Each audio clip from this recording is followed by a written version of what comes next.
agnostics, long-haired weirdos, short-haired weirdos, vandals, hooligans. The government, hug the government, love the government, hug the government, love the government, hug the Welcome to The Politics Guys, a place for bipartisan, rational, and civil debate on American politics and policy. I'm Michael Barrett, a professor of political science at Northern Kentucky University. Joining me today is political and policy analyst Kristen Matheny. Hey, Kristen. Hey, Mike. How are you today? I'm doing okay. How about you? I'm good. It's a rainy weekend here in South Florida, but that's how it is this time of year.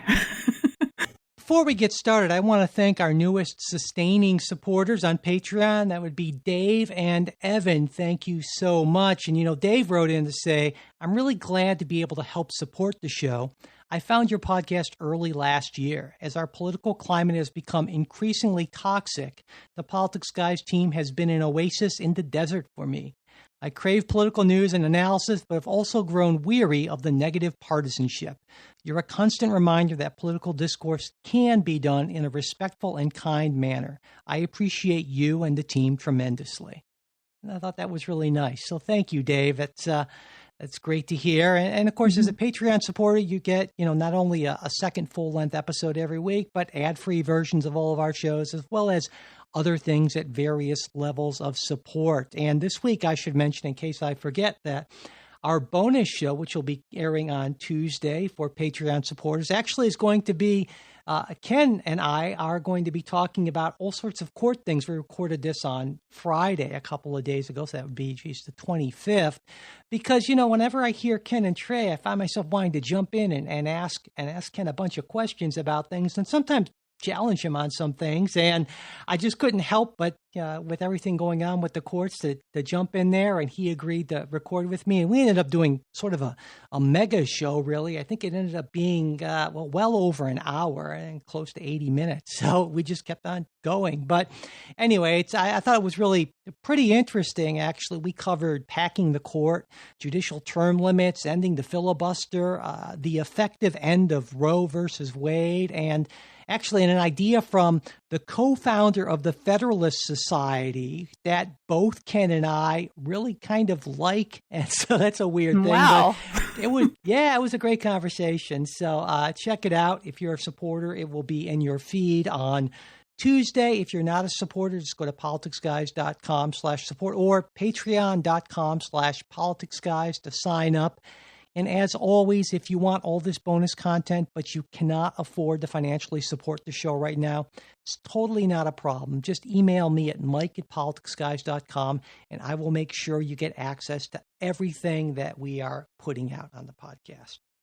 Okay, Kristen. So, I think our top story is pretty obvious here this week. But before we get to that, there was just something quick I wanted to say. And this kind of echoes what Dave mentioned in his comments. That, this is, I think, especially on the left the last week or so, but just more generally, a time of a lot of anger, fear, and outrage. And I think it's only going to get worse if the election goes kind of more or less like I think it will. And so I feel like it's more important than ever to really make a conscious effort to cultivate, kindness, acceptance, compassion, and maybe even a little bit of humility. And I think these things get lost when we get worked up in the, in the grand struggle and so forth. And so much in our society and in our media pushes against that. I mean, I have been getting just the most desperate sort of emails because, I donated to the Biden-Harris campaign and the DSCC. And once you donate, that's you get the flood of emails and the tone that I'm seeing, the apocalyptic nature of the tone and just the rhetoric on both sides is so Armageddon is upon us. And everyone is being worked up to such a fever pitch. And of course, fear, anger, and outrage, that's more or less the business model of the modern media. And so I think it's important to take a breath and take a step back, not to stop fighting or to give in or anything like that, but to try to remember the proper spirit and the dignity and humanity of the people that we are that are our opponents. They can be our opponents without being our enemies. And, I've mentioned before on the show sort of the deep respect and admiration I had for John McCain. And this makes me think back to 2008 when, in the middle of his campaign against Barack Obama, in a town hall thing, a supporter of McCain said that she didn't trust Obama because he was, in her words, an Arab. And McCain just stopped her right there and said, and here's the quote, "No, ma'am, he's a decent family man, a citizen that I just happen to have disagreements with on fundamental issues. And that's what this campaign is all about." And I think we forget that. We turn our opponents into our enemies and make them, less than us, and they're garbage or scum or deplorables or losers. And, I think that's a really dangerous thing. And we have to find some way to remind ourselves that these are human beings, and maybe they're misguided and maybe they're ignorant, but maybe we're misguided and ignorant on some things. And I think that's where the humility comes in. So I would ask everyone to just try to keep that in mind and find some way to cultivate those qualities of kindness and compassion in your life, because it's not just going to happen naturally. You have to have a thing, I don't know, a religious or philosophical practice or something. But if you don't work at it, this can eat you up. And I just hope that doesn't happen. So I just wanted to start with that. Just to piggyback on that, I wanted to talk about something that's relevant before we get into Ruth Bader Ginsburg and Amy Coney Barrett. I wanted to, I guess, piggyback on what you were saying. So one of the things that I rarely post on Facebook about politics, if I do, it's pretty infrequent. And I post less and less these days, because what I find is that Facebook and other social media platforms, yes, I work with social media platforms for a living, but, they've just become more and more toxic. They become more and more of an echo chamber, and they serve to divide in a lot of ways. So I find myself going there less and less and trying to actually text and talk to my friends, see them in person as much as I can these days. Just because I find it's better for the soul. It's especially in these divided times. But one of the posts I made after Ruth Bader Ginsburg's death, I remember I was out to dinner with my husband that night, and we were just having a date night, and we were waiting for our table, and we both got a notification saying that she had died. And I looked at him, he kind of looked at me, and we're both, conservatives. We've been, longtime conservatives. I've been a conservative longer than he is. And we both were really saddened by it. And I was not surprised that both of us were saddened by it. And on the way home, I said, I'm going to make a Facebook post about it. Not, I normally wouldn't, but the thing that I always thought about with Ruth Bader Ginsburg was her friendship with Justice Scalia.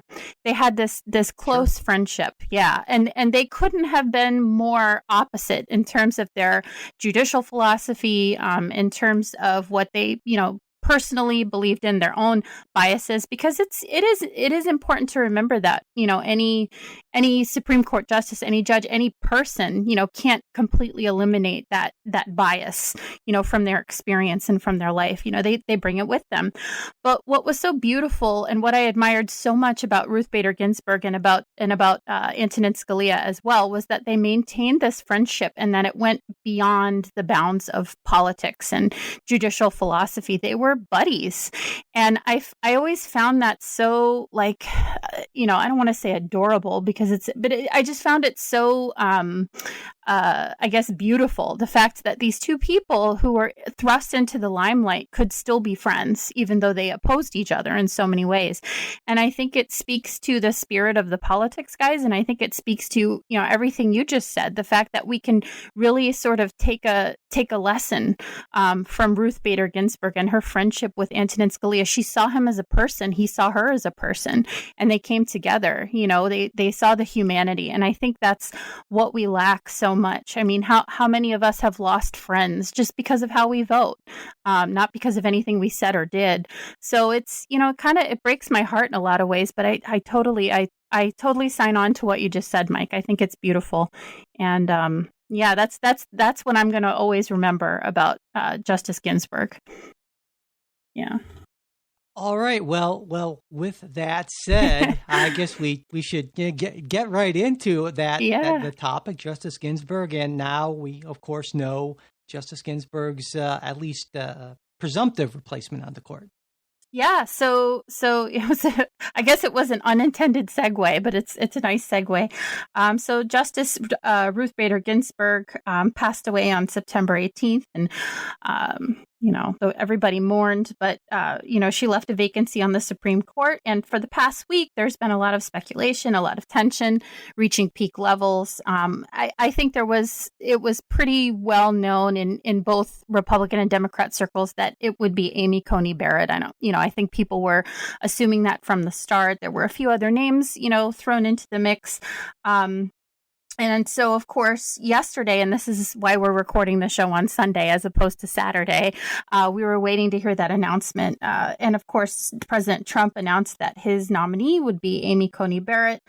And she's a U.S. Circuit judge from the Seventh Circuit Court of Appeals. She started making waves. It's funny because I actually thought she would be the nominee back in 2018 when he ended up nominating Justice Brett Kavanaugh. I thought it would be Amy Coney Barrett. So even as early as a few years ago, she started making waves. I don't think too many people were surprised. Were you surprised, Mike? I wasn't surprised. I think we were talking about this earlier in the week, and we both kind of assumed. No. Yeah. Yeah. So anyway, I think the only reason we did, I think the only reason we did hold off the shows, even though we were fairly certain there's always the Trump factor and you never know. Right. But yeah. Yeah, my thoughts exactly. I wasn't sure, there was talk of like Barbara Lagoa, who's from down here in Florida. I guess the Rubio team and Rick Scott, who's a very influential voice for the president and an ally for him in the Senate from here in Florida, were really pushing Lagoa hard. My husband actually knows her. He's an attorney and he knows her. But yeah, there were a few other names in the mix. I did a little research about each of them, but to be honest, I only really, dove in on Amy Coney Barrett because I knew that I actually thought like I said, that she would be the nominee back in 2018. I was surprised when she wasn't. So I guess now she gets her shot and we shall see. What are some of your thoughts about it? I've been dying to talk to you about it for the last, what has it been, 12 hours, 18 hours? Yeah. Well, I guess I have a few thoughts. Number one, I am just about positive. I would bet large money that she will be confirmed before the election. I don't see that not happening. The timeline has her being confirmed, I think, by the end of October, and that would be sort of record, almost at least modern record quick. Justice Ginsburg, at least in the last couple of generations, has the record, I think, at 42 days, and the average time from nomination to confirmation is right around 67 days or so.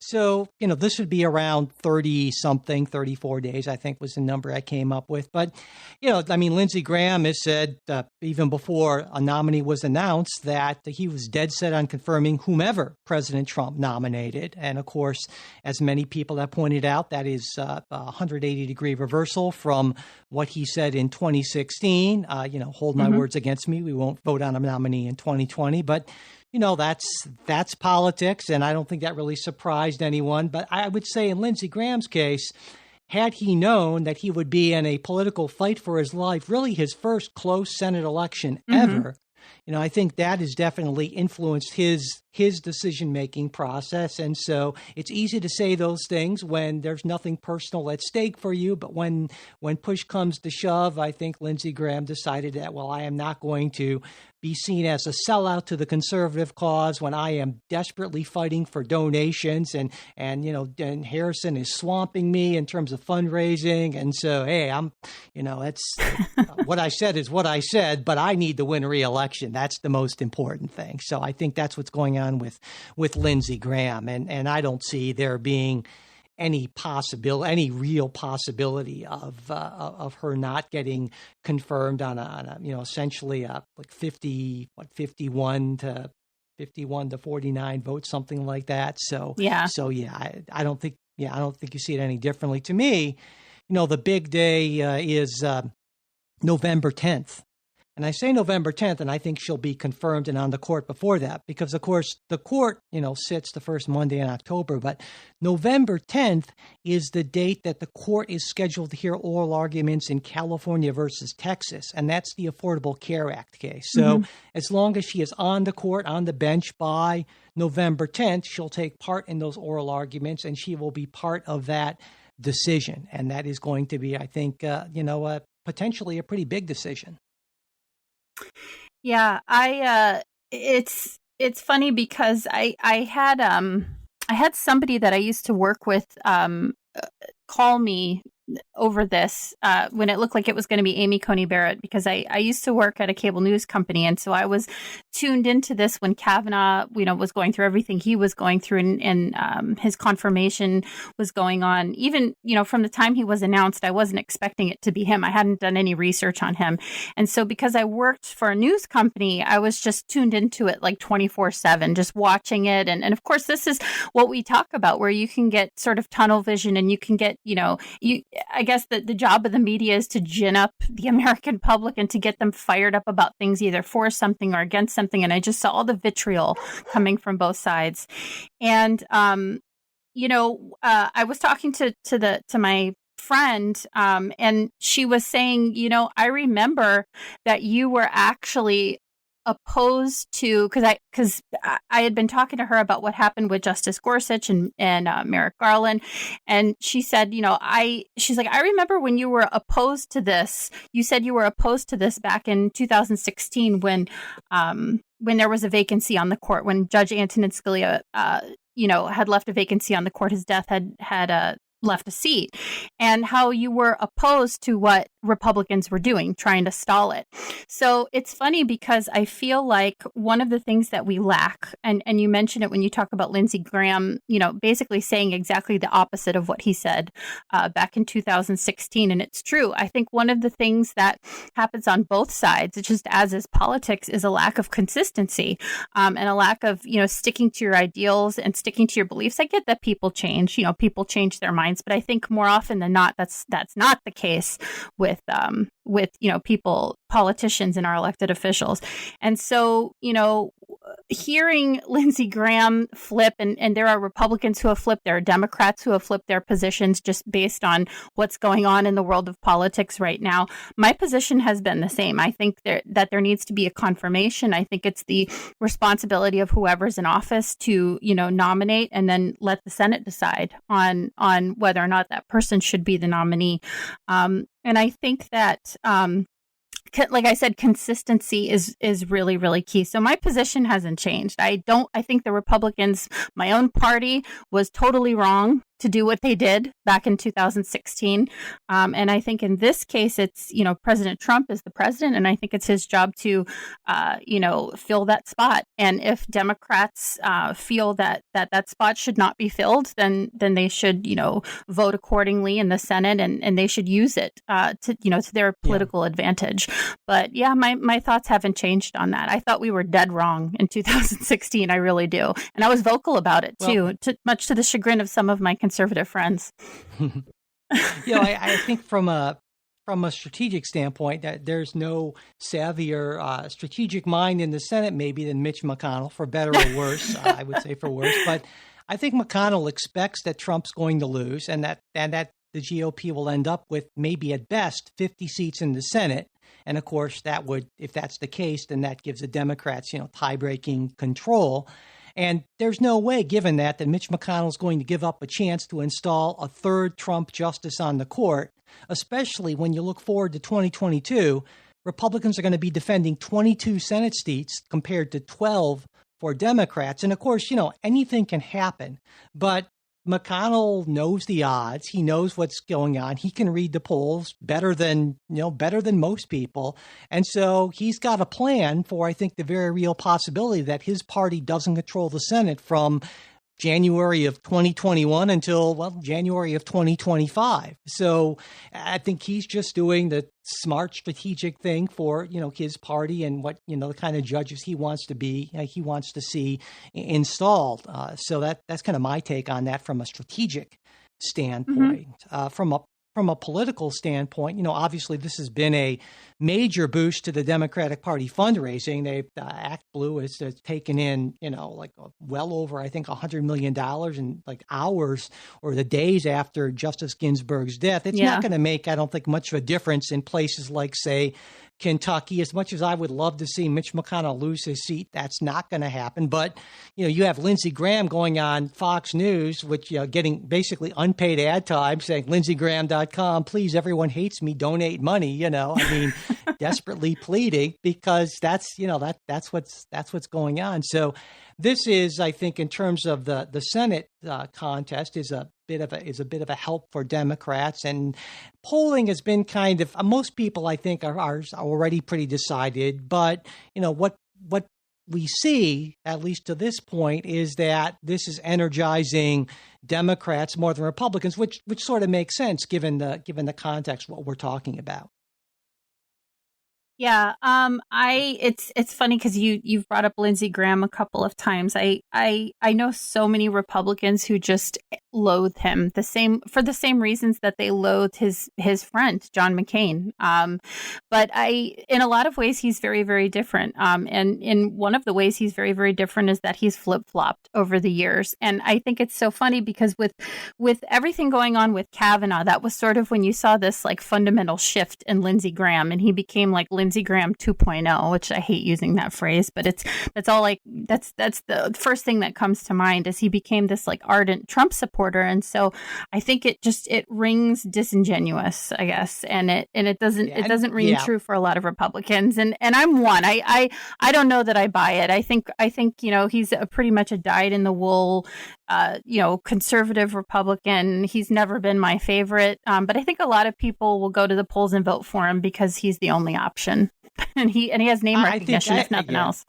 Yeah. I think if Lindsey Graham thought that being a socialist would give him a good shot at the presidency, he'd be a socialist. I think Lindsey Graham's only principle is Lindsey Graham should have power and fame and recognition. I think he's a man without principles. He attached himself to John McCain like some puppy dog, and then he attached himself to Donald Trump like some puppy dog. I just find him to be I have more respect in a weird way for Mitch McConnell, who at least is, sort of consistently Machiavellian but Lindsey Graham is just a sad individual, and it's hard for me to have much respect for Lindsey Graham at all.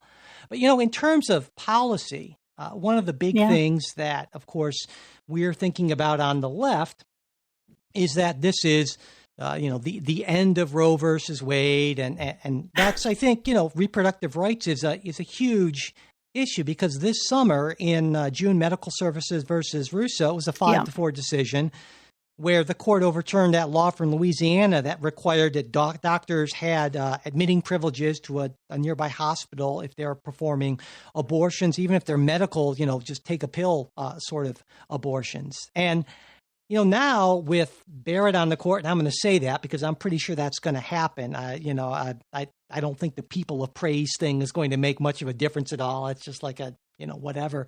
But the next time a state passes a similarly restrictive abortion law and it's challenged, I think we know how that's going to come out.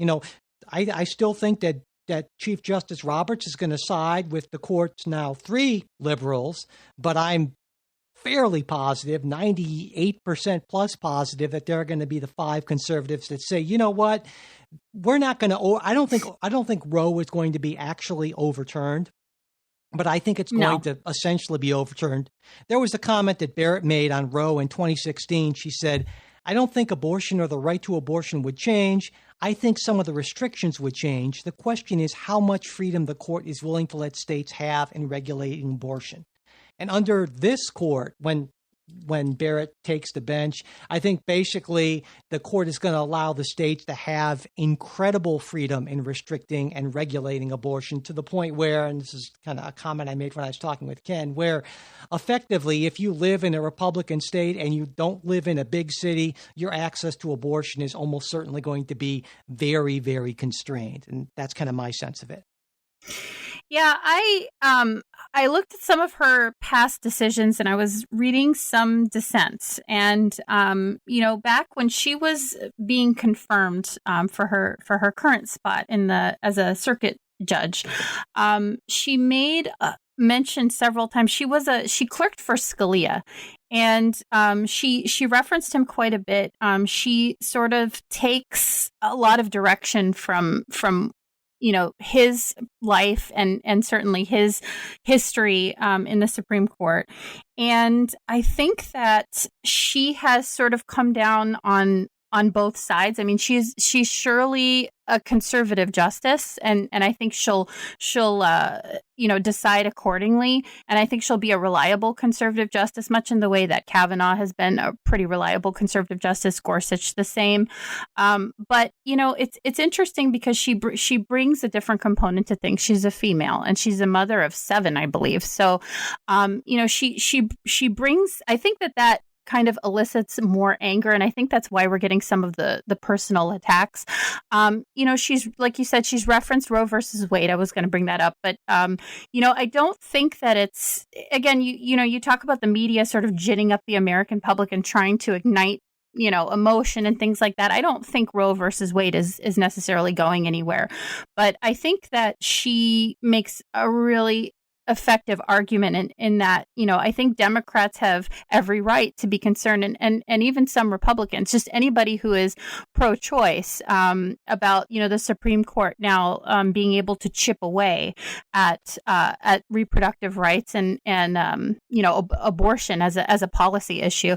And I think that there are a lot of conservatives that see this as a big win and as a big victory. I personally have a lot of mixed emotions about it. She's mentioned, and I respect this a lot. She mentioned during her first, round of confirmation hearings that she believed that separating her personal feelings and her religion, her faith, from her judicial opinions was really important. And I think that's promising, but, in practice versus, words and practice are two very different things. I'll be interested to see if she is confirmed, and I do believe she will be. I'll be interested to see exactly how reliable a conservative she is on that front. It makes things interesting. I think this doomsday scenario for Democrats where Roe versus Wade is completely overturned is just not going to happen anytime soon, if ever.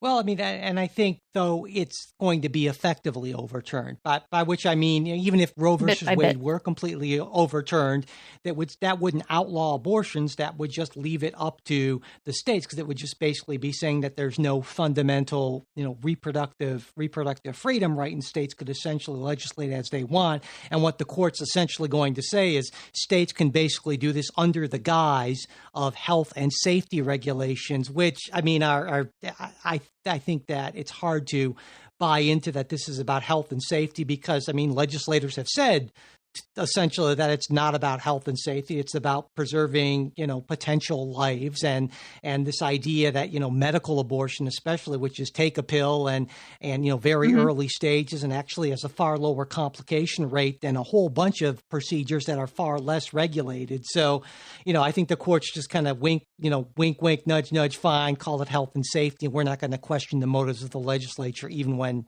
that's what it's about. So the effect will be just about the same as overturning it without actually saying Roe versus Wade is hereby reversed. So, and that's going to be, I think, the effect, But on the other big issue, the Affordable Care Act, as I mentioned before, California versus Texas, oral arguments on November 10th. And just to refresh people's memory, that this challenges the individual mandate, which was ruled constitutionally okay in Sebelius in 2012, and Justice Roberts was with the court's 4 liberals at the time.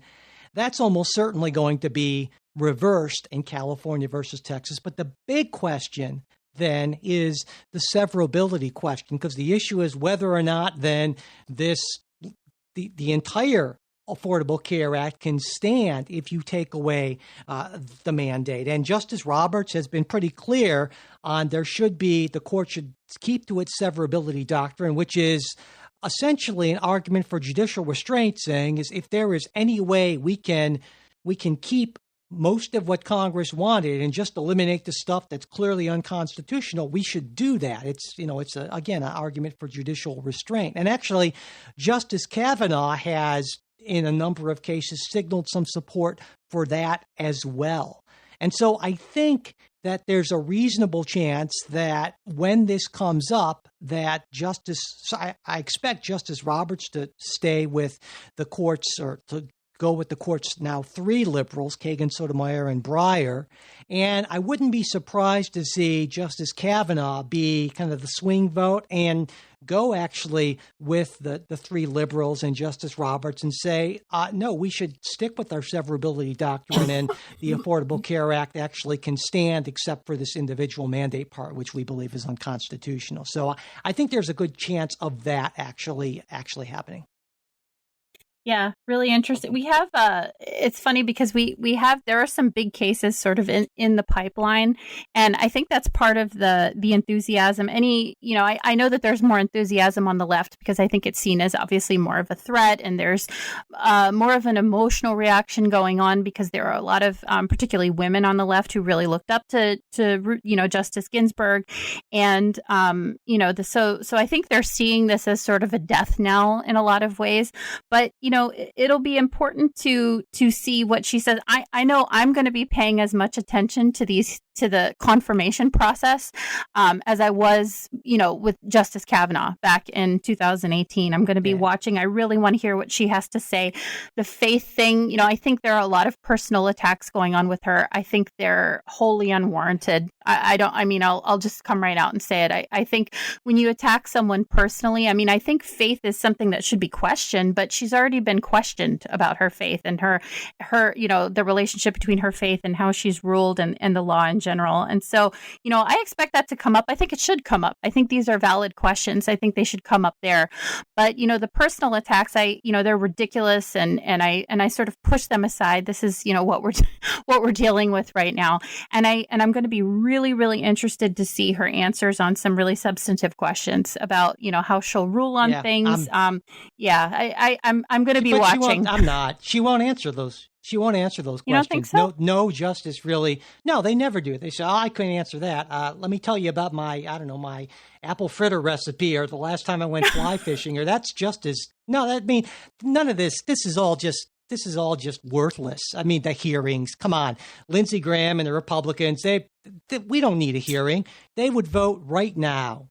51 Republicans would vote right now to confirm her without any hearings, without any visits. This is all just for sound bites and so forth. It means nothing. It's not going to change anything in the results. It's absolutely pointless. And I'll follow the hearings, but I am under no illusions that they mean anything whatsoever, because they don't. They just don't. But more to the substance, they don't. Hearings haven't meant much in a long time now. They just. Well, I don't think they mean much in terms of swaying the opinions of senators. I think they already know. I think all of them know how they're going to vote.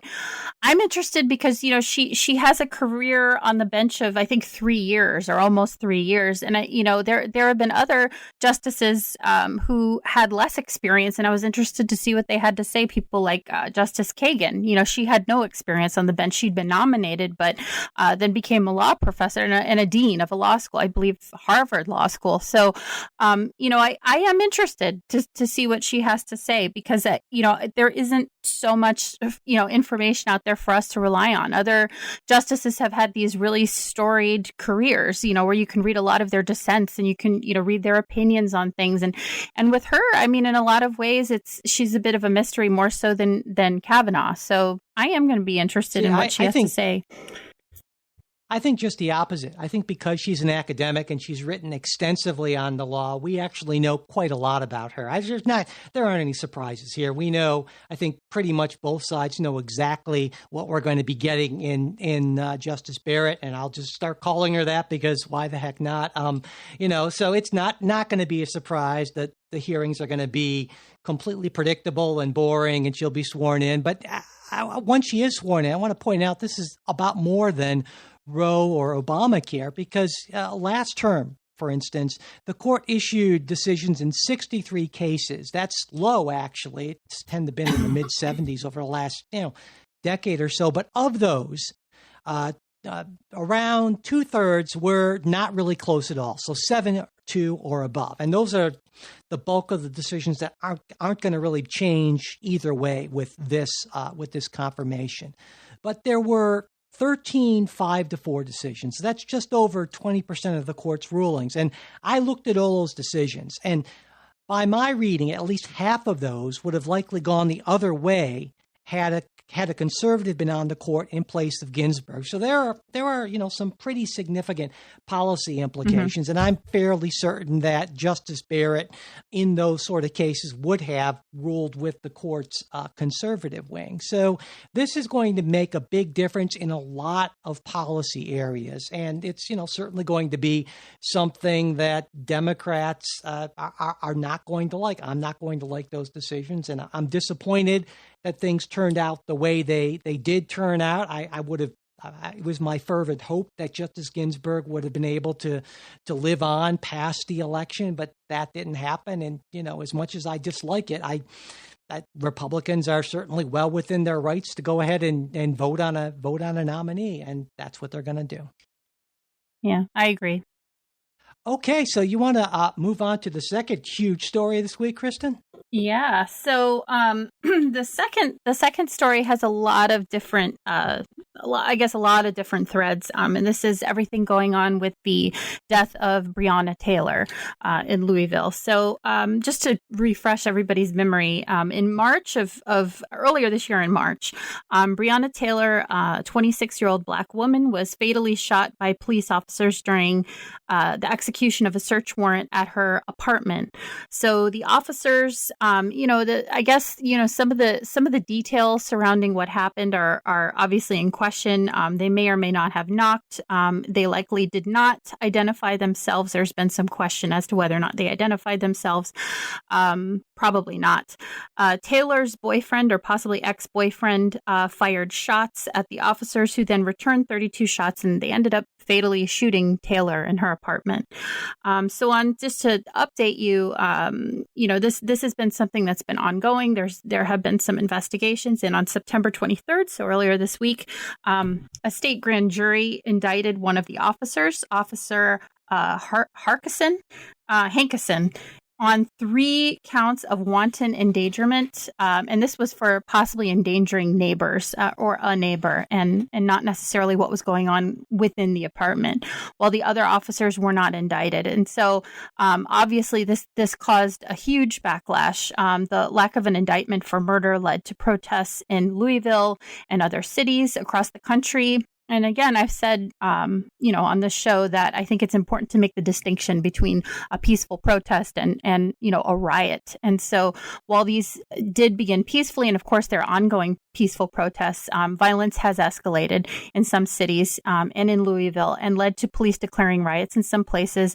And so they've enforced curfews in many cities to try and quell some of the chaos going on, and to ensure that those protests are peaceful. So, I mean, this has been something that I think all of us have had our eye on since March, since this happened. And it came to a head in May after the death of the protests that were going on beginning at the end of May, I think it was on Memorial Day weekend. And so, George Floyd, George Floyd, and everything thereafter. So, I don't know. I have a lot of emotions about it. I try to separate emotion from policy.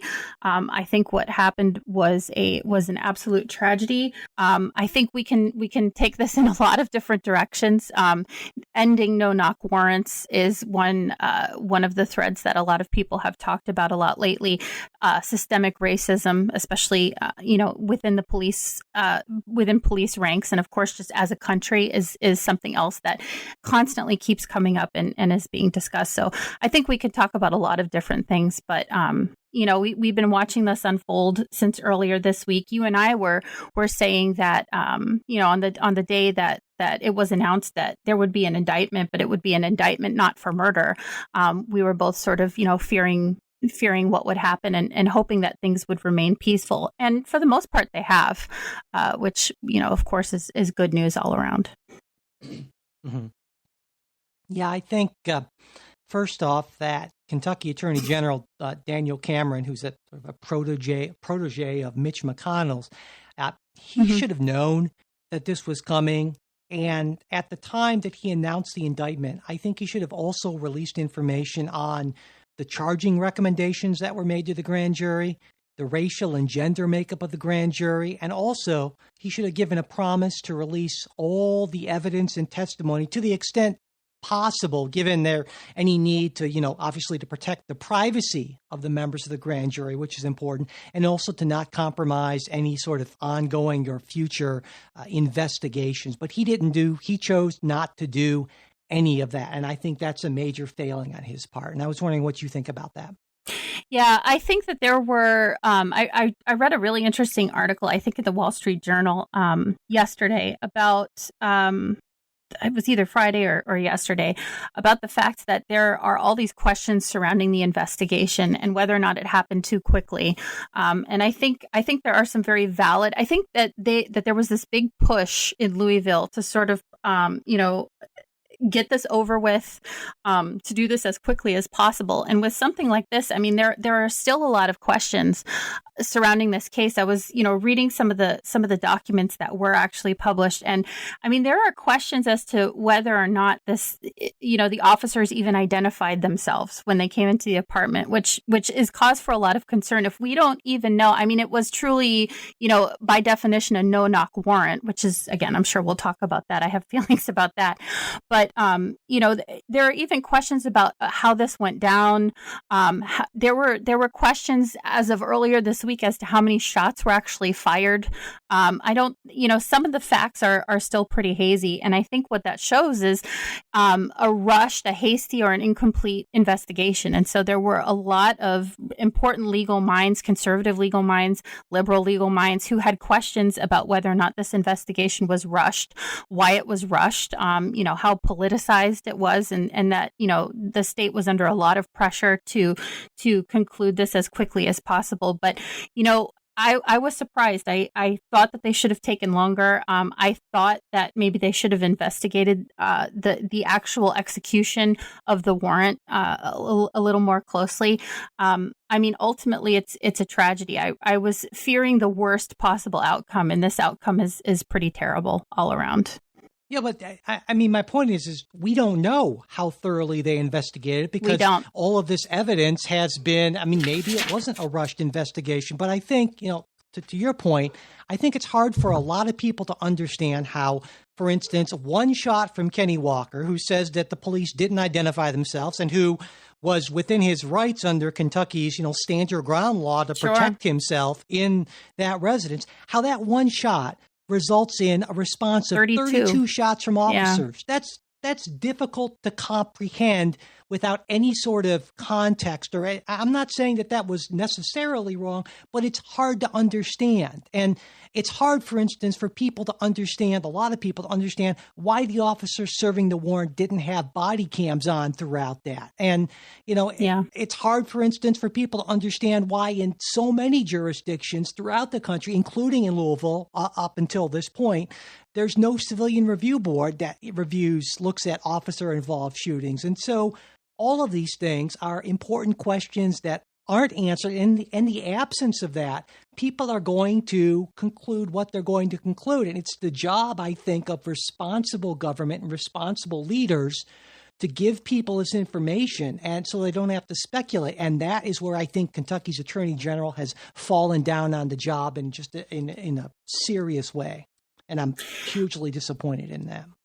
Yeah. To your point of not knowing what the investigation entailed and how far the investigation went, from what we know, I mean, the conclusion that I drew based on his announcement and from the documents that have been published is that the investigation was fairly rushed. With so many questions, there are still so many questions about what happened, why it happened. Like you mentioned, one shot versus 32 shots, how she got shot. She was in the process of retreating when she was shot, I believe 6 times. But her boyfriend or possibly ex-boyfriend, I believe was uninjured. I believe he was uninjured. So there are so many questions. 32 shots, 6 hitting her. None of those shots hit the person who was actually doing the shooting. I understand. I'm a big proponent of stand your ground. I live in a stand your ground state. As a woman and as somebody who believes in the Second Amendment, I own own a gun myself. I feel like it's important to be able to defend myself, my property, my family, first and foremost. But something like this, every time we hear about this, it makes news, and I'm glad that it does in a lot of ways, because I think it shines a light on just this overexertion of authority on the part of some police, not all police, but some police. And I think, a lot of people just sort of brushed over the fact that Rand Paul introduced this great piece of legislation. My husband, like I've mentioned, is a criminal defense attorney. He has not been a fan of no-knock warrants for a very long time. And it's something that, he's talked about quite a bit. We've talked about quite a bit even before this happened.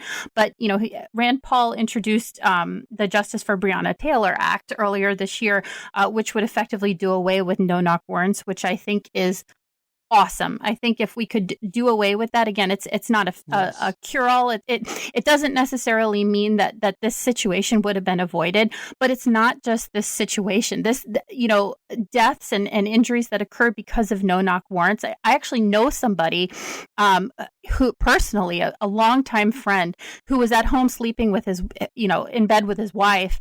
And thank God they didn't have children, but they had just rented a house in Miami, and the previous owners had sort of left in a hurry. And of course, they weren't aware of all this. Somebody else had purchased the house. They were renting the house from this person, and police just basically beat down the door on a search warrant because the previous owners had been involved in drug trafficking, and it woke him up. Of course, he's actually not a gun owner. His wife's not a gun owner. So thank God, because that situation could have escalated. He would have been well within his right to shoot, but we could have had this playing out in a very similar way. So, I think that, again, this is a piece of legislation that all of us need to look at, and very, very critically. And, I know a lot of people, there's a lot of controversy surrounding Rand Paul in general. There are people who love him, who hate him. I personally love him.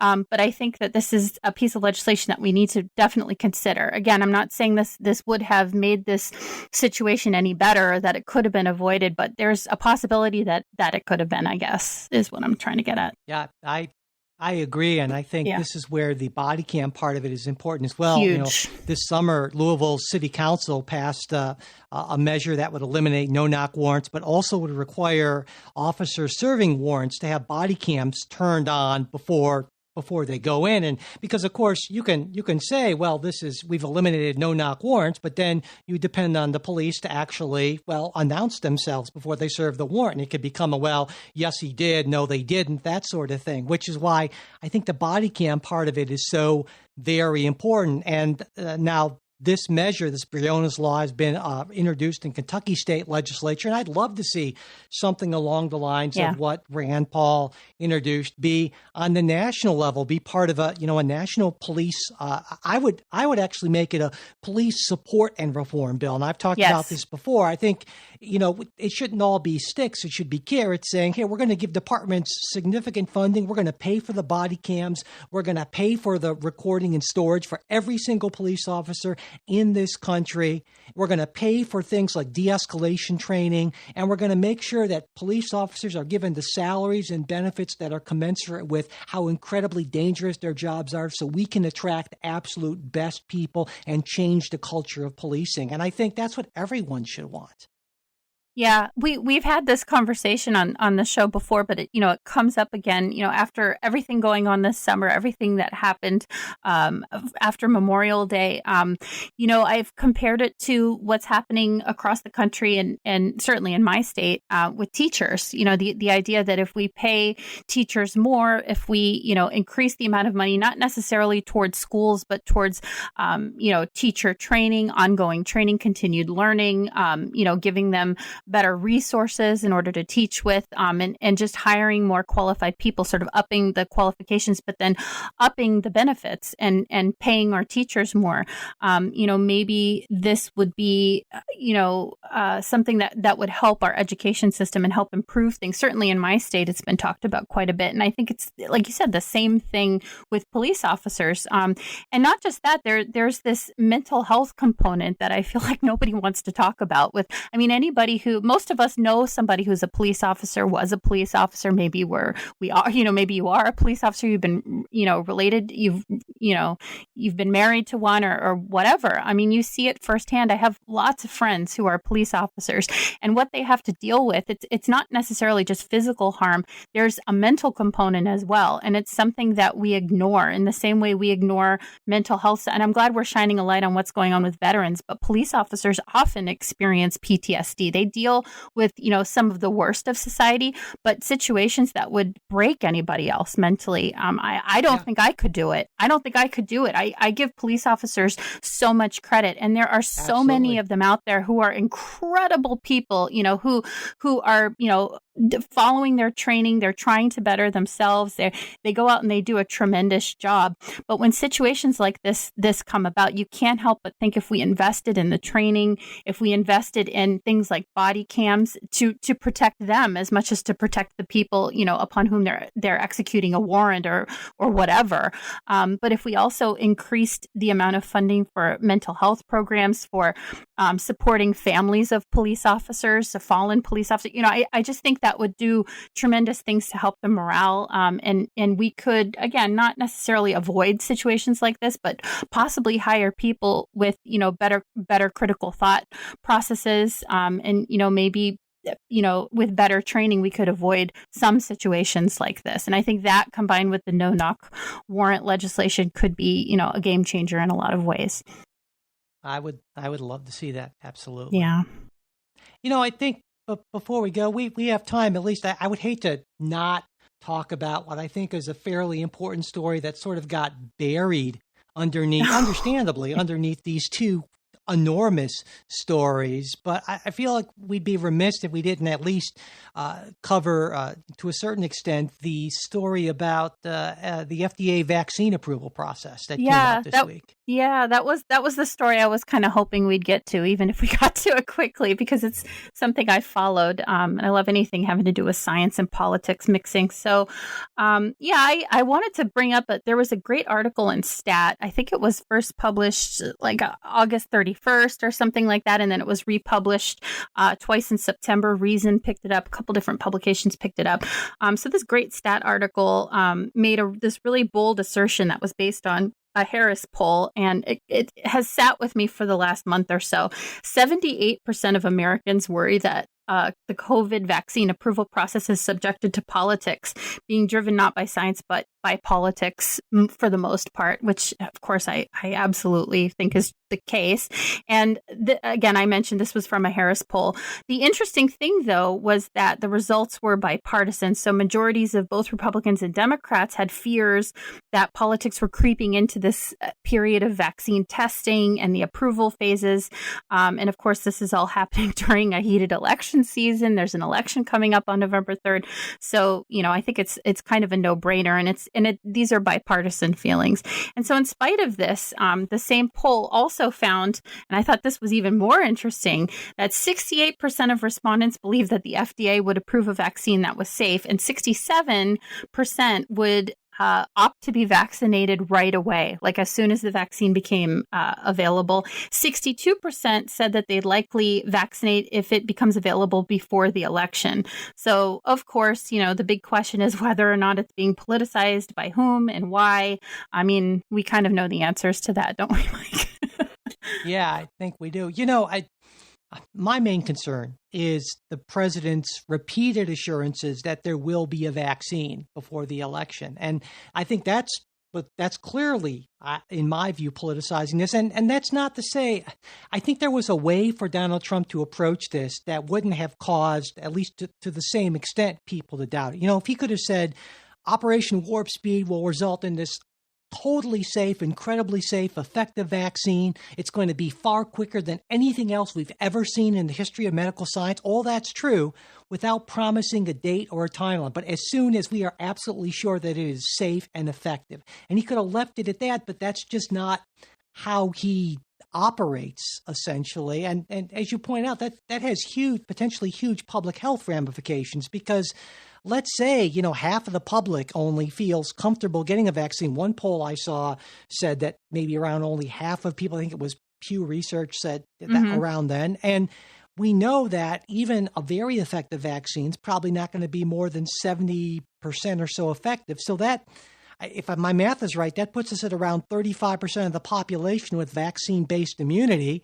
You add in maybe another 10% for people who already have immunity from being effective, and we're still not where most public health and pandemic people would say we need to be to get to herd immunity, where this is essentially past us. So I agree with President Trump that, hey, we are playing with lives here, and this is awfully important to get this done as quickly as possible. But just like in so many cases, even if you grant that Donald Trump is acting in good faith, which oftentimes is hard for me to do, and I think it's understandable, but even if I grant here that he's acting in good faith, I think he just doesn't have that filter between his head and his mouth, and doesn't think about the implications of him just speaking off the top of his head, and they can have pretty significant implications.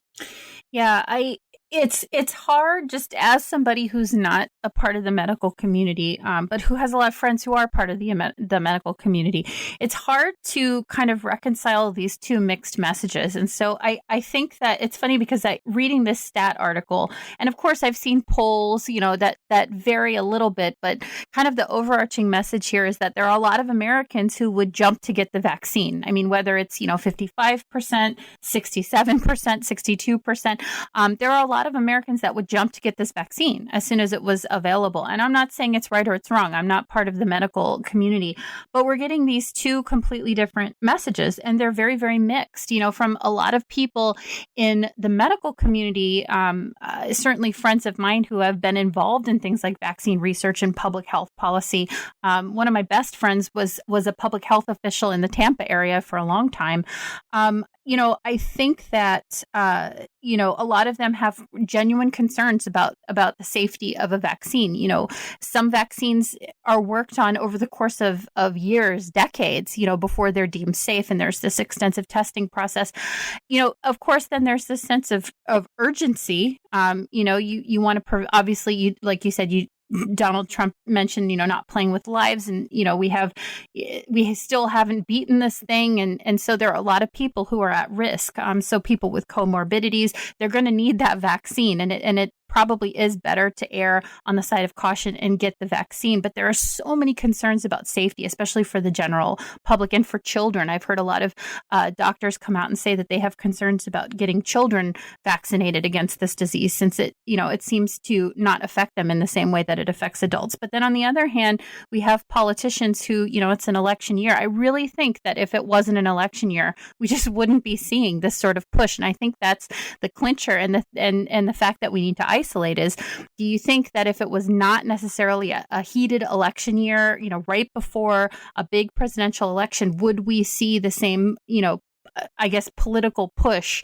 to get a vaccine up and delivered and to get people vaccinated, or would we have this back and forth? And the answer is, I don't think we would see it. I think it would be politicized no matter what, just because this is the world we live in. But I think it's best for people to listen to some of the debates going on in the medical community. I wish our elected leaders, Donald Trump included, would listen to some of these debates. I understand where he's coming from, though. I do. And I think, as we approach November 3rd, I'll be interested I'm sure there will be a vaccine. Whether or not it's safe, whether or not I'll take it, I don't know. But I am going to listen to my doctor friends, and I'm not necessarily going to listen to politicians who tell me that I need to get it. Yeah. Yeah, and my bet is that there will not be a vaccine available to people like you and me before the election, or really before 2021. But I'm with you in terms of I'm not going to let Donald Trump or Nancy Pelosi or anyone tell me whether or not I should get a vaccine. I think I'll listen to the medical community on that. I trust Dr. Fauci and folks like that a lot more than the politicians on that. Yeah, I will definitely talk to my doctor before vaccinating. Yeah. All right. So Before we go, Kristen, you mentioned that you had you kind of gave me a teaser. You said you had a recommendation you wanted to talk about, and I've been waiting since you mentioned that. So, what is your recommendation this week? Well, I have two. They're not related in any way, shape, or form. But the first one that I wanted to talk about, and I feel like maybe I've mentioned it on the show before, but he's been on fire lately. I am, like, I'm sure some of you listening to a podcast right now, you're avid podcast listeners. I listen constantly throughout the day. And one that I've been hooked on for years is Star Talk Radio with Neil deGrasse Tyson, who's, I think he's kind of like a hero to both of my children. He's incredible. And his podcast is amazing. If you don't listen to it, it's one of the best, if not the best. And, one thing he's been doing a lot of lately is he does these like cosmic queries because he's an astrophysicist. And, for a while he was sort of getting away from that, and he was having a lot of comedians on, which was great and fun. He talks a lot about sports because he's interested in sports. But lately he's been on this like tear with cosmic queries. And I'm just a total space nerd. I used to want to be an astronaut. And lately he's the last, like, I would say 10 or 12 cosmic queries. He's had them like multiple times a week. He talked about the moon. He talked about life on Venus, with this recent discovery of like, possible, the building blocks of life being found in the atmosphere of Venus. It's just so interesting. And it just has nothing to do with politics, which is a little refreshing right now. So I can't recommend his podcast, Star Talk Radio, enough. It's so good. It's funny. It's light, but he talks about these, interesting topics, and it's usually pretty kid friendly. I don't know. Sometimes there's a cuss word here and there, but it's usually pretty kid friendly. So I highly recommend it. And then the other thing I wanted to quickly recommend was, I don't know how many of you get migraines. I get horrible migraines, and I've been getting them more and more. And I had I think a lot of people, especially this time of year, suffer from them. Yeah, it's a lot of it's allergies. I think a lot of it, I spend my whole day on a computer. I think, anybody who, I have some eye problems. So, anybody with any of these things going on physically, probably has migraines at some point. And I went to my eye doctor a few weeks ago, and she mentioned, she was like, you should really have blue blocking lenses. And I said, I've been hearing a lot about these, and my son wears glasses and gets headaches. And she's like, just try the blue block. Let's just try it. It's more expensive, but let's just try it. So I had blue blocking lenses installed in my regular prescription glasses. I haven't had a migraine in like 2 weeks, which is unbelievable. Wow. Yeah. I mean, nothing. And so, I bought an inexpensive pair for just, I think it was like $9 or something on Amazon for my son who doesn't wear glasses. And I bought a cheap pair for my other son too, just to swap out with his regular glasses. So I can't say enough. I mean, I'm not saying, again, it's going to be a fix, but it will help, I think, if you get migraines and if you're subject to headaches because of eye strain like I am. So good for blue blocking lenses. Go get them. I actually wear a pair of orange blue blocking lenses before bed because, studies showing that white, bright light from things like I read on a Kindle before bed. I do too. I don't want that light to, So I'm with you on that for sure, and we'll definitely put up a link to Star Talk Radio and the blue blocking lenses. I've got one recommendation. It's a book called Russian Thinkers by Isaiah Berlin. Isaiah Berlin is a 20th century philosopher, one of the greats, I think, of sort of 20th century political philosophy. He's a big believer in pluralism. That's an incredible oversimplification, but he had a fascination with Russian philosophers of the 19th century, and as do I. I've always been, Tolstoy's one of my favorite, probably my favorite all-time writer, and Dostoevsky I like quite a lot. That whole group, and philosophy was hugely important to Russians in the 19th century under this horrifically repressive czarist regime, and there was a lot of fascinating thought that came out of it. Tolstoy almost had this sort of, by the end of his life, sort of demigod status among many of the Russian public. And so this to me was just utterly, utterly fascinating. I learned a lot about Tolstoy and about my new hero now, a guy named Alexander Herzen, who pretty amazing. I might be recommending a book about him at some point in the near future, but it really opened my eyes to a lot of things, and a lot of debates they were having about individuality and freedom and how to deal with the desire to do great radical things, but understand the limitations of human thought and have a certain amount of humility. And that they speak to, I think, our moment today as well. And so it was a really interesting book and took me a little bit away from the politics of the day. But again, a lot of it I feel is applicable, some universal themes. And again, it's Russian Philosophers by Isaiah Berlin. I got to ask you real quick, Mike. I have a quick question for you. So what's your favorite? Do you read Tolstoy's short stories? I've never asked you this. I read everything by Tolstoy, yes. So what's your favorite? Yes. I got to ask because I've read some Tolstoy too. I've read War and Peace a number of times, and so that is definitely it's an obvious choice, but it's my favorite. For my birthday, I got myself his collected short stories. There's this beautiful kind of 2-volume set in Everyman Library, with the nice little hardcovers and the built-in bookmarker and all that kind of thing. And so yeah, I've got a few cubic feet, I guess you could say, of Tolstoy on my shelf. So I like him an awful lot. His political thoughts and his religious thought is also very interesting as well. He got very much into that. He almost formed kind of a quasi-religion kind of thing toward the end of his life, basically like Christianity without the miracles and that sort of thing. And it's interesting stuff as well. So yeah, I'm a big fan of pretty much everything Tolstoy, though I think he was maybe a little too convinced of somehow the ultimate wonderfulness of the Russian peasant, but I'm a big fan of the Russian peasant too, just maybe not quite as much as Leo was, I guess. So anyway, I did not know you were a Tolstoy fan, actually. Yeah, I like, he's not, my number one, but he's definitely up there. I love Anna Karenina. Love Anna Karenina. That's another obviously very, very solid choice. Oh, really? Yeah. And there's a reason these are probably his, the most popular. I always say that with authors. There's usually the books you hear about the most are their best. But those are definitely two. I was going to say I love his short stories. So I totally agree with you. He was a fantastic writer. That's probably the best way to sort of get in there, because both Anna Karenina and War and Peace are, pack-a-lunch kind of books for sure. So yeah, absolutely. Yeah.